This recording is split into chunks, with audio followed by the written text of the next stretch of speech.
열왕기하 2장 7절부터 11절의 말씀, 여러분의 성경을 찾으시고 혹은 앞에 있는 화면을 보시고 저와 여러분들이 한 절씩 교독하겠습니다. 제가 먼저 7절 봉독합니다. 선지자의 제자 50명이 가서 멀리 서서 바라보매 그 두 사람이 요단가에 서 있더니 엘리야가 겉옷을 가지고 말아 물을 치매 물이 이리저리 갈라지고 두 사람이 마른 땅 위로 건너더라. 건너매 엘리야가 엘리사에게 이르되 나를 네게서 데려감을 당하기 전에 내가 네게 어떻게 할지를 구하라. 엘리사가 이르되 당신의 성령이 하시는 역사가 갑절이나 내게 있게 하소서 하는지라. 이르되 네가 어려운 일을 구하는도다. 그러나 나를 네게서 데려가시는 것을 네가 보면 그 일이 네게 이루어지려니와 그렇지 아니하면 이루어지지 아니하리라 하고. 다 같이 봉독합니다. 두 사람이 길을 가며 말하더니 불수레와 불말들이 두 사람을 갈라놓고 엘리야가 회오리 바람으로 하늘로 올라가더라. 아멘. 오늘 시간에는 엘리야에서 엘리사로라는 제목으로 하나님 말씀 증거하도록 하겠습니다. 오늘 성경 말씀은 엘리야 선지자에게서 엘리사 선지자로 사역이 계승되는 내용이 나오고 있습니다. 엘리야 선지자는 정말 대단한 선지자였습니다. 엘리야가 가뭄을 선포하니까 3년 6개월 동안 비가 오지 아니하다가 엘리야가 다시 기도하니까 하늘이 열려지고 비가 내리게 됩니다. 사르밧 과부의 아들이 죽었을 때 엘리야가 다시 기도해서 그 죽은 아들을 살려냅니다. 갈멜산에서 바알과 아세라 선지자 850명과 대결을 했을 때 엘리야가 기도하니까 하늘에서 불이 내려와서 그 모든 제단을 다 불살라 버렸습니다. 그리고 엘리야는 죽지 않고 회오리 바람을 타고 승천을 했습니다. 이 정도면 엘리야 선지자는 전무후무한 선지자입니다. 엘리야와 같은 선지자가 있을 수가 없습니다. 또 엘리사 선지자의 모습도 정말 대단합니다. 제가 엘리사 선지자의 예는 시간이 없어가지고 일부 다 말씀을 드리지 않겠습니다. 엘리사 선지자 예만 말씀을 드려도 아마 설교 시간이 부족할 것 같습니다. 우리가 엘리야 선지자나 엘리사 선지자의 이런 모습을 보면 이런 생각을 하게 됩니다. 엘리야 선지자는 원래부터 대단한 선지자였고 엘리사 선지자였도 원래부터 대단한 선지자였으니까 그렇지 우리 같은 평범한 사람들은 절대로 엘리야 선지자처럼 될 수가 없다. 내가 무슨 엘리사 선지처럼 될 수가 있겠냐. 엘리야 선지자도 대단한 사람이었으니까 뭔가 물려줄 게 있었는 거지. 나같이 평범한 사람이 다른 사람에게 물려줄 게 뭐가 있겠냐. 엘리사 선지자도 그만큼 큰 그릇이 준비가 됐으니까 다른 사람으로부터 무엇인가를 물려받을 수 있었던 거지. 나같이 평범한 사람이 뭐 받을 게 뭐가 있다고 내가 뭘 받아가지고 무슨 사역을 또 감당을 하겠는가 이렇게 생각을 할 수가 있습니다. 그런데 성경 말씀을 잘 보면 엘리야 선지자도 엘리사 선지자도 그저 우리랑 똑같은 사람이었을 뿐입니다. 물론 대단한 모습도 많았습니다. 그런데 엘리야 선지자도 엘리사 선지자도 인간적으로 가지고 있는 연약함이 우리들처럼 똑같이 있었던 것을 보게 됩니다. 엘리야 선지자가 갈멜산에서 바알과 아세라 선지자 850명과 대결을 해서 영적 대결에서 승리를 하지요. 그런데 그때 아합 왕의 왕비였던 이 아내였던 왕비 이세벨이 엘리야를 죽이려고 합니다. 그때 엘리야 선지자가 영적 침체가 찾아오게 됩니다. 도망을 갈 수밖에 없는 상황이 되지요. 엘리야 선지자가 이 주변 상황이 주는 그런 상황 가운데에서 극도의 무기력감을 느끼게 됩니다. 엘리야 선지자가 지금 뭐 때문에 힘들어하고 있냐면 자기 혼자서 하나님의 말씀을 선포하고 하나님의 백성들이 변화되는 것, 그거는 괜찮았습니다. 그리고 자기 혼자서 바알과 아세라 선지자 850명과 영적인 대결을 하고 승리하는 것, 거기까지도 괜찮았습니다. 그런데 그 당시에 있었던 사회적인 구조적인 죄악들, 이 세상에서 사람들이 만들어내고 있었던 그 거대한 죄악들, 그것은 자기가 해결할 수 없다고 하는 그런 영적인 무력감이 있었던 거예요. 지금 내가 그냥 몇 명 정도에게, 몇십 명 정도에게, 몇백 명 정도에게 이런 사역을 하면서 영향력을 끼치는 것은 내가 할 수 있겠지만, 지금 하나님의 백성들 전체가 죄악 가운데 무너져 있고 이스라엘 나라 전체가 지금 불순종 가운데 타락해 있는데, 이걸 내가 어떻게 해야 하는 것인가? 내가 여기서 이렇게 아무리 수고하고 열심히 해본들 이 세상에 바뀌기나 하는 것일까? 사실 엘리야 선지자는요, 열심히 특심했습니다. 그 누구보다도 열심히 대단했습니다. 그런데 나중에 어떻게 느끼게 되냐면 자기 혼자만 남아있는 것처럼 느끼게 되는 거예요. 자기들 주변을 보니까 자기처럼 열심을 가지고 하는 사람들이 아무도 없었던 겁니다. 그러면서 생각하는 거예요. 나만 혼자 열심히 이렇게 한다고 한들 이게 도대체 무슨 소용이 있을까? 그냥 내 주변에 있는 몇몇 사람들, 몇십 명들에게는 내가 영향력을 줄 수는 있겠지만 이 사회 전체, 이 나라 전체가 지금 타락해 있는데 이것을 과연 어떻게 해야 할 것인가? 그래서 엘리야 선지자가 로뎀나무 아래에서 하나님께 하소연을 하죠. 하나님, 저는 더 이상 못하겠습니다. 이거 아무리 해도 소용이 없는 것 같습니다. 하나님, 저밖에 안 남아있는 것 같습니다. 제가 다른 사람을 봐도 저랑 같이 할 수 있는 사람이 아무도 없는 것 같습니다. 하나님, 저를 데려가 주시옵소서. 그리고는 잠들어 버리죠. 천사가 찾아와서 엘리야를 깨우죠. 먹을 것을 챙겨줍니다. 힘을 내라고 말해줍니다. 그러면 엘리야 선지자가 천사까지 지금 찾아와가지고 먹을 것을 주면서 힘을 내라고 하면 다시 먹을 것 먹고 힘을 내서 다시 사역 열심히 하면 되는 거 아니겠습니까? 근데 엘리야 선지자가 도망을 갑니다. 40일을 도망을 해가지고 호렙산에 들어가가지고 동굴 속에 꽁꽁 숨어버립니다. 우리들 표현으로 하면 잠수를 탄 거죠. 잠수를 탔습니다. 나 더 이상 찾지 마십시오. 나 더 이상 아무것도 못합니다. 나 혼자 있고 싶습니다. 아무도 만나고 싶지 않습니다. 나 마음 알아주는 사람 아무도 없고 나 그냥 좀 혼자 좀 내버려 두십시오. 저 이제 아무것도 못하겠습니다. 엘리야 선지자가 이 정도 됐으면 솔직히 우리들은 얼마나 더 심하겠습니까?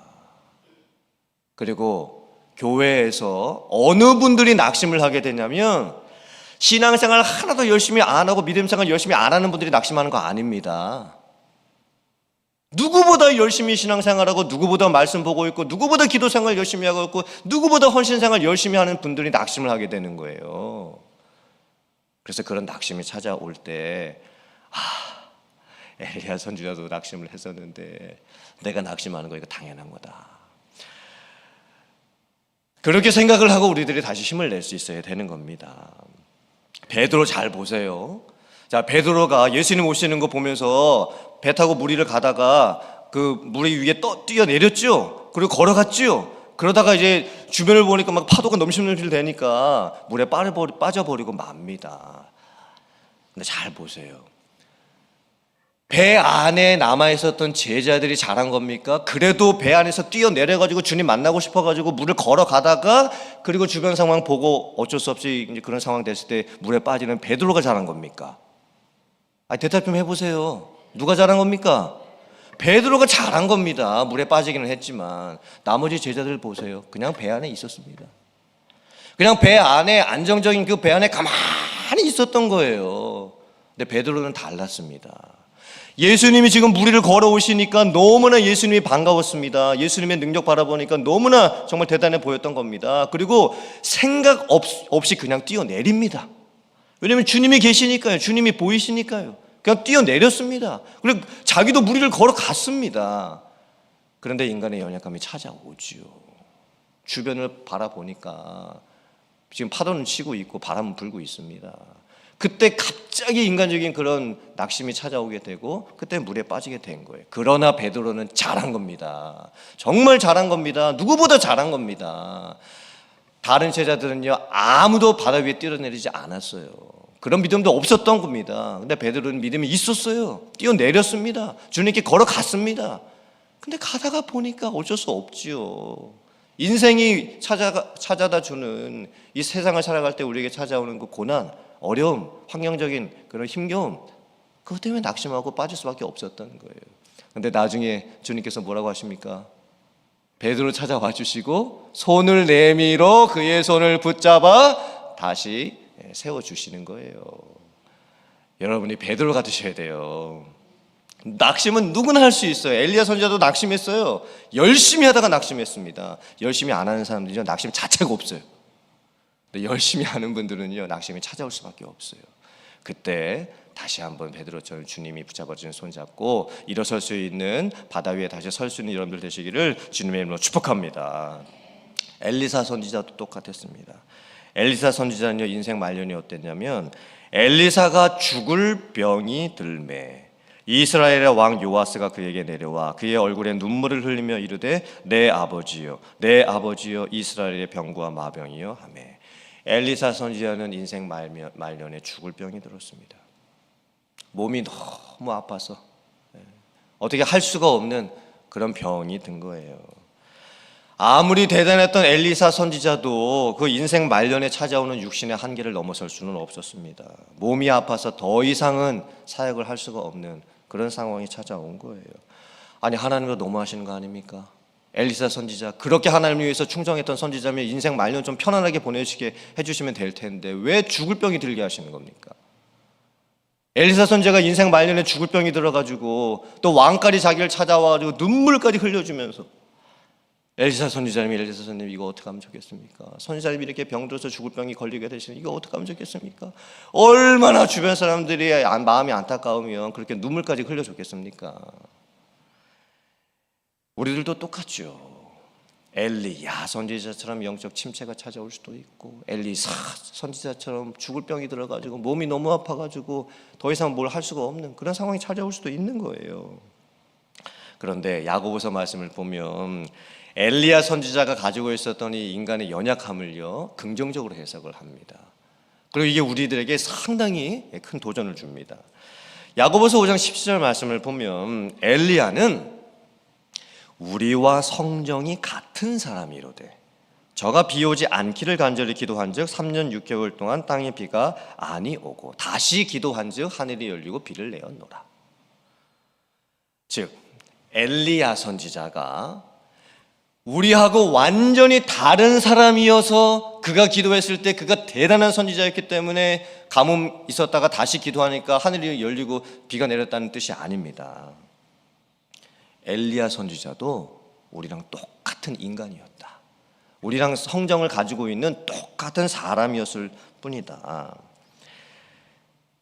엘리야 선지자도 우리랑 똑같은 사람이었는데 그가 기도했을 때 하늘문이 닫혀서 가뭄이 3년 6개월 동안 들었고 다시 기도하니까 하늘이 열리고 다시 비를 내려주었던 것처럼 우리도 엘리야 선지자처럼 똑같은 사람이지만 똑같이 연약감을 가지고 있지만 우리도 엘리야처럼 기도할 수 있다는 겁니다.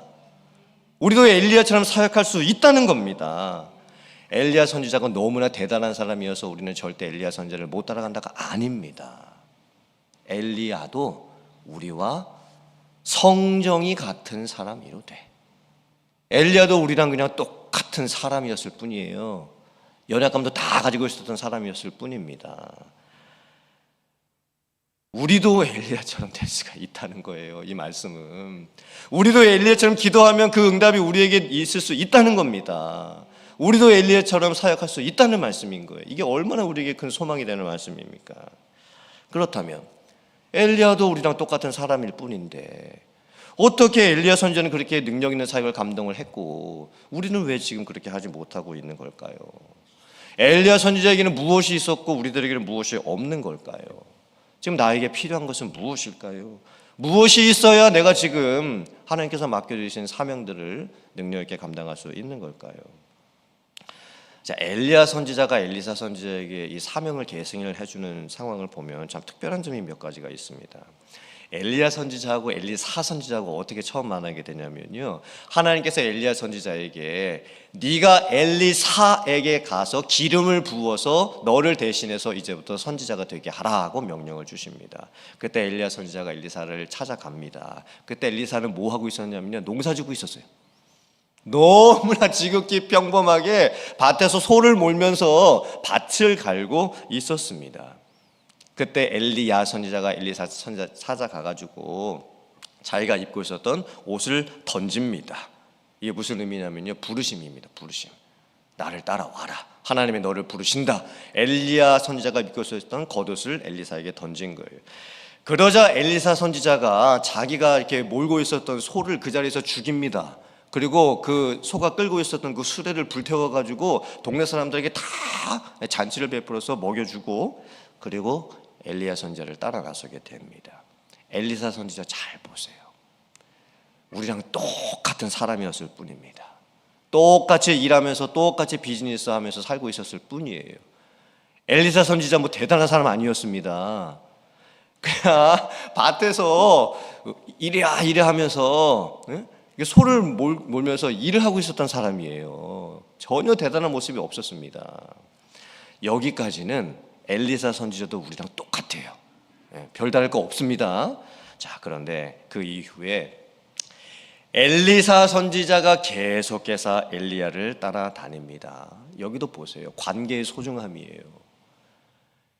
누군가가 누군가에게 무엇을 물려주려 하려면 이 관계의 소중함이 있어야 돼요. 누군가가 누군가를 따라가려면 또 관계의 소중함이 있어야 합니다. 엘리야가 길갈에 있다가 베델로 갔다가 여리고 갔다가 요단으로 갈 때, 이제 오늘 열왕기하 2장 이 앞부분 말씀에 이런 내용이 나오거든요. 그때 엘리사 선지자가 계속 따라다닙니다. 계속 엘리야 선지자를 따라갑니다. 그리고 엘리야 선지자가 승천하기 전에 엘리사에게 묻죠.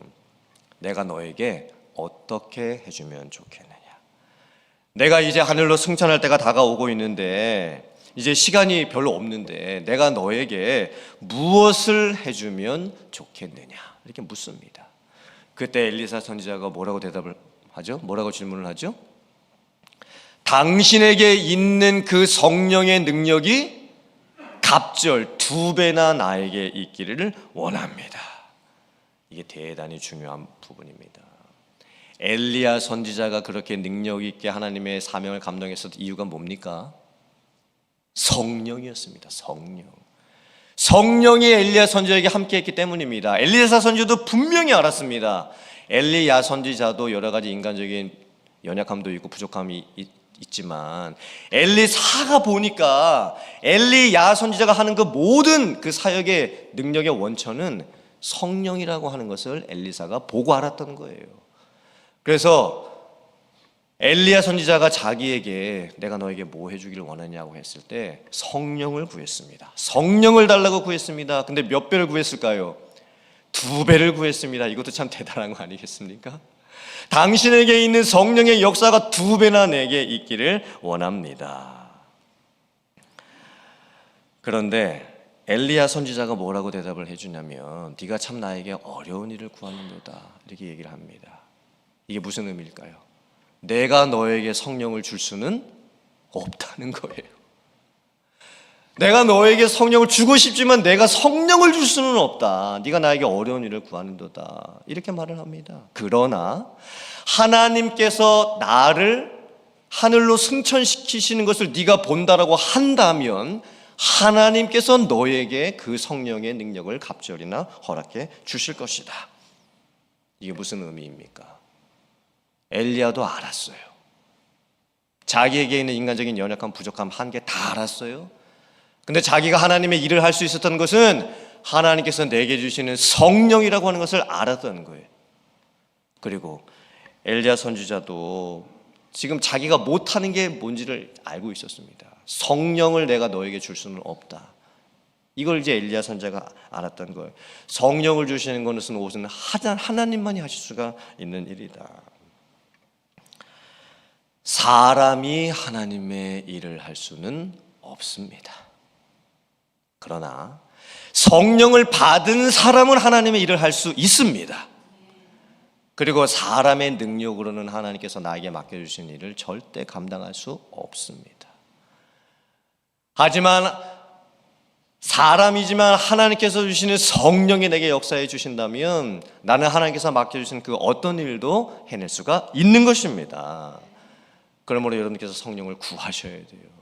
우리가 물론 예수님을 믿었을 때, 처음 예수님 믿었을 때 성령을 받고 그 성령이 내 안에 계시지만 우리는 성령의 충만함을 매 순간 구할 수 있어야 합니다. 성령 충만을 받는다는 것은요, 한번 일시적인 그런 대단한 체험한다고 되는 게 아닙니다. 기도원 올라가가지고 막 하늘이 열리는 체험하고 막 방언 터지는 이런 경험 한 번 한다고 해서 성령 충만한 게 아닙니다. 매 순간 성령의 통치와 지배와 다스림의 상태가 유지되게 하는 것, 그게 바로 성령 충만인 겁니다. 그게 있어야 하나님의 일을 할 수가 있는 겁니다. 그리고 우리들 주변을 보면 우리들 마음이 가장 아플 때가 뭐냐면, 우리들 주변에 믿음이 연약한 분들이 계시죠. 그 믿음이 연약한 분들을 보면서 어떻게든 내가 무엇인가를 해주고 싶지요. 그런데 가장 궁극적인 역사는 그 사람이 살아나려면 그 사람에게 임하시는 성령의 역사를 그 사람이 체험할 수 있어야 됩니다. 그래야 그 사람이 살아나는 거예요. 회복되는 겁니다. 그런데 내가 성령을 줄 수가 없잖아요. 제가 목사라고 해서 그 연약한, 믿음이 연약한 분에게 성령을 줄 수는 없는 거예요. 주변에 믿음이 강한 사람이 아무리 많이 있어도 믿음이 연약한 사람이 회복되려면 그 사람에게 임하시는 성령의 역사를 그 사람이 경험해야 되는 거예요.